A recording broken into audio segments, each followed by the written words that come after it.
Here's another thing that relates to tone. Anybody have a misunderstanding on email?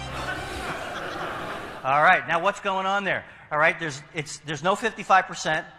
Technically, there's no 38%. It's just all a bunch of 7%. But what that allows us to do is hallucinate freely as to how we think the other person sounds when they say it.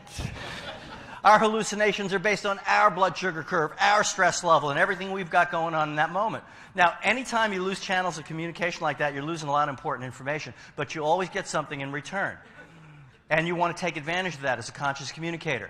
You know, like, let's get on the phone with people. I was doing a seminar for Adobe for the tech support department. One of the tech supporters says, oh, if he's on the phone with a client and he takes anything personally, he gets out of his chair and he starts doing yoga. Still working with the client.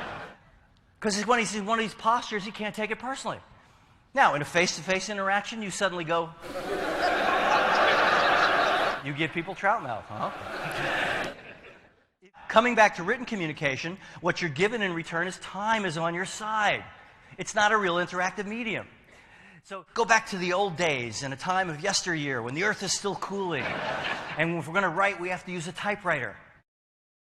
So much time was built into the process that one of two things was going to happen. One is we might not bother. It was way too much work. So we're more likely to be interactive. And two, if we did bother, we would have so much time, we would arrive at other points in our blood sugar curve.